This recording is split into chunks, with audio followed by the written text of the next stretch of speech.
సరే వాకింగ్కి వెళ్ళి ఇవి తీసుకొచ్చా. ఒకటి గుమ్మడికాయ, ఇది బుడ్డి గుమ్మడికాయ. ఇది తింటే చాలా మంచిదండి.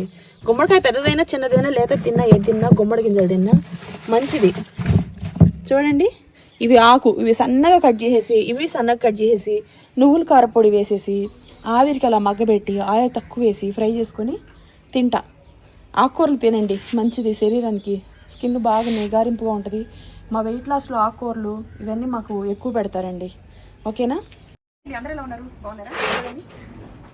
పొద్దున్నే వాకింగ్కి వెళ్తే వచ్చేటప్పుడు రోజు వద్దా దగ్గర ఇవ్వండి చిన్న చిన్న గుమ్మడికాయలు, ఇలా లేత గుమ్మడికాయలు, వాటి పువ్వులు ఇవి చిన్నగా ఫ్రై చేసుకుంటే మంచిదండి, బాగుంటుంది. ఆరోగ్యానికి చాలా మంచిదండి గుమ్మడికాయ. గుమ్మడి ఆకు కూడా ఇది లేత పింద కదా, దీన్ని శుభ్రంగా ఏది కాడ కూడా వేస్ట్ చేసుకోకుండా సన్నగా ఆకు ఇలా సపరేట్గా తీసేసుకోవాలి ఫస్ట్. అసలు ఎవరైనా సరే గుమ్మడాకు వేస్ట్గా పడేస్తారు. అసలు వండుకునే విధానం తెలియదు. పప్పు వేసుకోవచ్చు, వేపుడు చేసుకోవచ్చు, మంచిది. వెయిట్ లాస్ కూడా మంచిదండి, ఒంట్లో ఉన్న నీరంతా పోయిద్ది.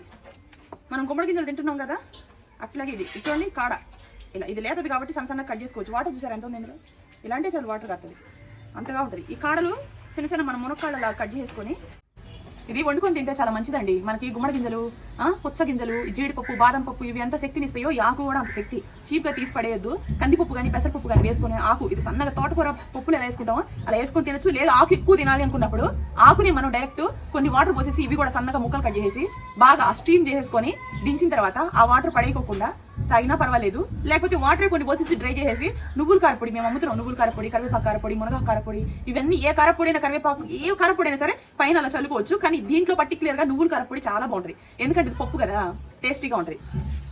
అది మీరు నచ్చితే అలా బుక్ చేసుకోండి, నో ప్రాబ్లం. నేను ఇప్పుడు మీకు ఈ చెట్టు చూపించడానికి వచ్చానండి. మేము ఇంట్లోకి వచ్చి సంవత్సరంన్నర అవుతుంది. ఒక సంవత్సరం అయిపోయి రెండో సంవత్సరంలో కూడా అడుగుపెట్టాం. వచ్చినప్పటి నుంచి ఎన్ని చెట్లు ఎలా వేసి అవుతారు అట్లా కవర్ చేసి స్పీడ్గా.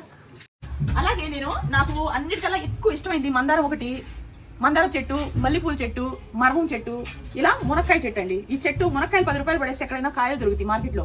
మునగాకు అనేది దొరకదు. దీనికి ఉండే విలువ అంతా ఇంత కాదు.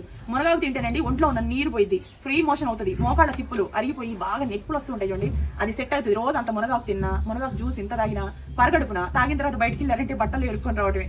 ఎందుకు చెప్తున్నాను సార్, అది తాగి ఒక రోజు నాకు తెలియక నేను బయటికి వెళ్తే వెంటనే లూజ్ మోషన్స్, జాడిచ్చి పొట్టలో ఉన్నదంతా బయటకు కొట్టేసింది. సో అది చెప్తున్నా. అందుకనే మునగాకు అంత ఆకు వేసుకుంటే ఎంత అవుతుంది. దాంట్లో ఒక ఉసిరికాయ వేసుకోకపోతే జీవితం మీద వైరాగ్యం పుట్టి చచ్చిపోవడమే, అది అంత దరిద్రంగా ఉంటుంది అనమాట. అది ఊహించుకుంటే నాకు అసలు ఒక్కసారి ఇలా అనిపించింది. ఈ చెట్టు చరిత్ర ఏంటంటే, ఈ చరిత్ర గురించి నేను ఇంత చెప్తున్నాను. ఇది కొమ్మ నాట, ఇలాంటి కొమ్మలు ఈ 1.5 సంవత్సరంలో 10-20 దాకా నాటా, ఏ రోజు రాలా. మీ అందరికి ఉపయోగపడింది ఈ కంటెంట్ అని నేను మీకు చెప్తున్నాను, బాగా గుర్తుపెట్టుకోండి. ఒక కొమ్మ నాటిన తర్వాత దీనికి ఇలా గుడ్డ చుట్టాలా, గుడ్డో ప్లాస్టిక్ కవరో చుట్టేయాలా. అలా నేను ఇదొక చెట్టు ఫస్ట్ ఇది వేసాను.